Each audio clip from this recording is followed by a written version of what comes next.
Welcome to another deep dive today. We're going to be unpacking a novel that tackles some really big questions about art ambition and the cost of pursuing your dreams. Sounds intense. It is. We're going to be exploring W. Somerset Maugham's The Moon and Sixpence, a story loosely inspired by the life of the painter Paul Gauguin, but with a fictional twist that takes us deep into the human psyche. Yeah, The Moon and Sixpence.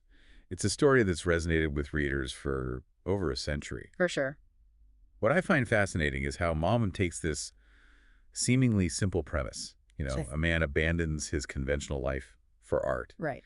and turns it into this profound exploration of human nature and societal expectations and the very definition of genius. Exactly. And that man is Charles Strickland. Oh, yeah, Charles Strickland. So we meet him in London living a life that on the surface seems pretty ideal. Okay. He's a successful stockbroker, he has a wife and children, and he's well respected in his community. But then seemingly out of nowhere, he makes a decision that shocks everyone. He walks away from it all to pursue painting. It's a decision that challenges our assumptions about success, happiness, and what it means to live a fulfilling life. Yeah. What I find particularly intriguing is that Maugham doesn't give us a clear-cut reason for Strickland's sudden transformation. Right. It's not a midlife crisis. It's not a love affair. It's something deeper, Yeah. something that just gnaws at his soul. Yeah, it's like this primal urge he can't ignore, even though it means hurting the people he supposedly loves. Right. And that's where the moral ambiguity of the story really comes in. Oh, yeah, for sure. It makes us ask ourselves, is it selfish to pursue your passions at all costs, even if it means causing pain to others? Absolutely. And that question becomes even more complex when you consider the artistic context of the time. Okay. Strickland's art is described as raw, primitive, almost brutal. Yeah. It reflects the influence of movements like post-impressionism, which were challenging the traditional norms of beauty and representation in art. He's not interested in painting pretty landscapes or portraits. He's trying to capture something deeper, something visceral, something that might even make people uncomfortable. So we're talking about a time when the art world was undergoing a radical shift. Yeah, Strickland embodies the spirit of rebellion. for sure. He rejects the polished academic style of his contemporaries, Right. and he embraces a more instinctual and emotional approach to art. Yeah, He's almost like a force of nature, I can see that. and his art becomes a reflection of that inner turmoil. It's as if he's channeling the energy of artists like Van Gogh or Gauguin, who were really pushing the boundaries of what art could be. They were exploring themes of alienation, the search for meaning, and even the darker aspects of human nature. Right. And Strickland is willing to sacrifice everything, comfort, relationships, even his own well-being, for the sake of his art. And that brings us to Paris. Paris. Yeah, it's not just a change of scenery, it's a symbolic move. Strickland is immersing himself in the heart of the avant-garde, the epicenter of this artistic revolution. Yeah. He's seeking out a community of like-minded individuals, even though he seems to repel people as much as he attracts them. Oh, that's interesting. Yeah, and this is where we encounter Dirk Struve, a painter who represents the more traditional, sentimental side of the art world. Okay, Dirk Struve. Yeah, Struve is kind and generous and sees something special in Strickland's work. Yeah. But Strickland treats him with contempt, Really? almost as if he despises Struve's well-meaning attempts to help him. So why do you think that is? Well, I'm struck by how Maugham uses this relationship to explore the tension between artistic integrity and the desire for recognition. Okay. Strickland seems to believe that true art can only exist in a vacuum. A vacuum. Yeah, free from the influence of critics, patrons, and the demands of the market. That's an interesting take. Right, and his rejection of Struve's kindness, it's almost like a test. Oh, a test. Like he's saying, if you truly understand my art, you'll accept me for who I am, flaws and all. Wow. But of course, this expectation is unrealistic It is? and ultimately leads to tragedy. No. And that tragedy unfolds through Struve's wife, Blanche. Blanche. Initially, she's repulsed by Strickland, seeing him as crude and uncultured, but then something shifts. Okay. She becomes obsessed with him, seeing him as this embodiment of raw masculine energy. And I think it's here that Maugham really delves into the complexities of desire, Okay. particularly the way in which we can be drawn to the very things that might destroy us. I see what you mean. Yeah, Blanche represents a certain type of romanticism, the idea that love can redeem even the most tortured soul. Right. She sees Strickland as a wounded genius and believes that she can heal him with her love. Oh, But, of course, Strickland is incapable of reciprocating her feelings, uh, and the consequences are devastating. oh no. He uses her, then discards her, leading to her suicide. That's awful. It's a turning point in the novel, and it forces us to confront the human cost of Strickland's single-minded pursuit of his art. It does. So the question that keeps coming back to me is this. What's that? Is Strickland simply selfish, or is his behavior a necessary byproduct of his artistic genius? Is there a connection between the two? That's the brilliance of the Moon and Sixpence. It is. Maugham doesn't offer easy answers. Right. He presents us with this complex character who defies categorization. Uh-huh. Strickland is both repellent and fascinating, capable of great cruelty and moments of profound insight. It's true, and as we move forward in the story, I think it's important to remember that Strickland is not intended to be a role model. Okay. He's more like a cautionary tale, a stark reminder that the pursuit of greatness in any form often comes with a price. I see. We left off with Strickland in Paris, completely alienated his genius, kind of overshadowed by his callous actions. Yeah. You might expect some kind of redemption arc, But Maugham, as always, subverts our expectations. He does. He really does. Instead of offering us a neat resolution, Maugham throws another curveball.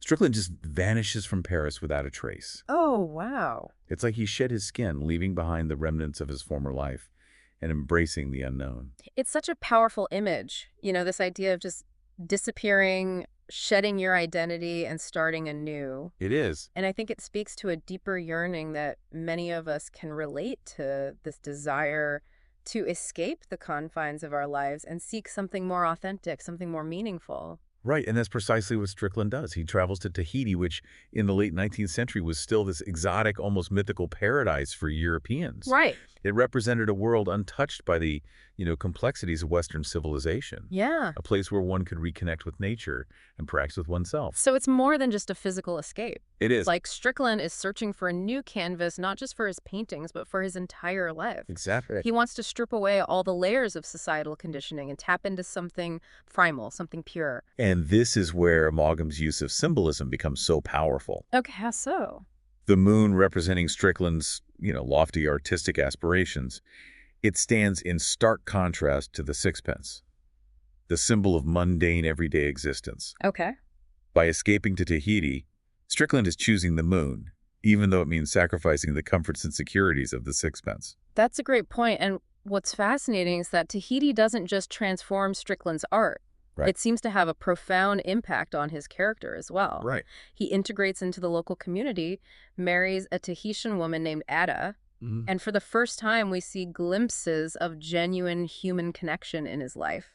The Tahitian chapters offer a fascinating contrast to the Parisian ones. Yeah. Strickland is still gruff, still self-absorbed, He is. but there's a sense of peace, a sense of belonging that we haven't seen before. Right. It's as if the island itself has this calming effect on him, allowing him to tap into a deeper wellspring of creativity. But it's not a simple transformation, is it? No, it's not. It's not as if he suddenly becomes this, loving, compassionate husband and embraces domestic bliss. No. He's still driven by his art, still obsessed with capturing the essence of beauty, even if it means neglecting the needs of those around him. That's right. And I think that's important to remember. This isn't a romantic fairy tale about finding redemption in paradise. Right. Strickland's relationship with Ada is complex. It is. She provides him with stability and a connection to the island spirit. Uh-huh. But his true passion, his real devotion, remains fixated on his art. And that brings us to the heart of the Tahitian chapters. Okay. The creation of the mural. The mural. Strickland transforms his entire house into a work of art covering the walls with these vibrant, almost hallucinatory images inspired by Tahitian mythology and his own internal struggles. It's quite a sight. It's described as his most ambitious, most powerful work, a culmination of everything he's been striving for. And it's a testament to the transformative power of the island. The lush landscapes, the vibrant colors, the raw energy of the natural world. It all seems to seep into his art, giving it a depth and intensity that we haven't seen in his earlier work. I see. It's as if he's finally found a way to express the full force of his artistic vision. But then, just when we think Strickland has finally achieved some measure of peace and fulfillment, tragedy strikes again. What happens? He contracts leprosy, a disease that was highly stigmatized at the time. Oh, no. It's a cruel twist of fate, and it forces him into isolation once more. It's like the universe is reminding us that true happiness, true fulfillment is always just out of reach for Strickland. Yeah. Even in paradise, surrounded by beauty and inspiration, he can't escape the darkness that seems to follow him. And yet, even in the face of this devastating diagnosis, Strickland continues to paint. In fact, his impending mortality seems to fuel his creativity. Wow. He knows his time is limited, so he pours every ounce of his being into his final masterpiece, the mural. And this is where Maugham raises some profound questions about the nature of art and the artist's role in society. Okay. Strickland, knowing he's dying, instructs Ada to burn the house down after his death, taking the mural with it. Wow. I find this so fascinating and a bit frustrating, to be honest. Yeah. Why destroy his greatest work? Why not leave it behind for others to experience, to be inspired by? It seems like the ultimate act of self-sabotage. Well, I think there are several layers to unpack here. Okay. On one level, it's a rejection of the art market, of the idea that art should be commodified and preserved for posterity. Right. Strickland was never interested in fame or fortune. He created purely for himself, for the sake of expressing his vision. But it also goes deeper than that, doesn't it? It does, It's like he's saying that the true value of art lies in the act of creation itself, not in the finished product. Exactly. And by destroying the mural, he's ensuring that it remains pure, untainted by the interpretations and judgments of others. It exists only in the moment of its creation, and then it's gone, leaving behind only the memory of its power. It's almost like a Zenko in this idea of creating something beautiful only to let it go. It is. And it leaves us grappling with this fundamental question, what is the purpose of art? Right. Is it about legacy, or is it about something more ephemeral, something that transcends the physical realm? And I think that's a question each of us has to answer for ourselves. We do. But Maugham, through Strickland's radical acts, certainly gives us a lot to think about. He does. So we have a dying artist, a masterpiece consumed by flames, and a profound sense of mystery. Strickland's story seems to end here in ashes and silence. But as we know, the Moon and Sixpence doesn't end here. What happens next? Right. How do we make sense of the aftermath of the impact of a life lived so fiercely, yet seemingly leaving so little behind? That's the journey we'll take in the final part of our deep dive, as we shift our focus from Strickland himself to those he left behind and the enduring power of his art, even in its absence. So we've journeyed with Charles Strickland from London to Paris, and then to Tahiti, where he created and then destroyed his most profound work. And it's a journey that's really left us with more questions than answers. It really has. But that's what makes The Moon and Sixpence such a powerful and enduring novel. I agree. And as we kind of enter this final part of our deep dive, Right. we shift our focus from Strickland himself to the ripples that he leaves behind. Okay. And we return to the narrator, who years after Strickland's death attempts to piece together the fragments of his life and art. And it's like assembling a puzzle with missing pieces, right? It is. You know, the narrator gathers different perspectives, talks to those who knew Strickland, Right. but a complete picture remains elusive. It does. It's as if Strickland's true essence, the driving force behind his genius, evaporated along with that Tahitian masterpiece. Precisely. And that sense of mystery of unanswered questions, that's central to the novel's impact. Okay. We're left to grapple with the contradiction, the glimpses of brilliance and brutality. Yeah.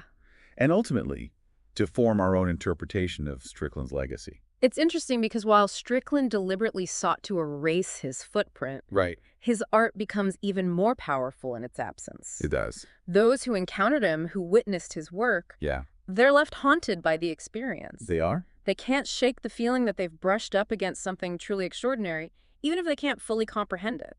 And this is where Maugham masterfully explores the tension between artistic purity and the commodification of art. Strickland by rejecting fame, Right. by refusing to play the game of the art world. Yeah. He becomes this symbol of artistic integrity, even if that integrity comes at the expense of human connection and conventional morality. Yeah, he's almost like a ghost haunting the margins of the art world. He is. And despite his efforts to remain invisible, his paintings from the Paris years resurface, Right. sparking debate and fascination. Yeah, it's as if his rejection of the system, his refusal to seek recognition, ironically fuels his posthumous fame. It's true, and it raises some interesting questions about how we value art. It does. Is it about the object itself, the brushstrokes on canvas, or is it about the story behind the art, the myth of the artist, the aura of genius? Right. Strickland's story suggests that perhaps the most powerful art is that which exists on the periphery, challenging our expectations and defying easy categorization. Yeah, I think that's a great point.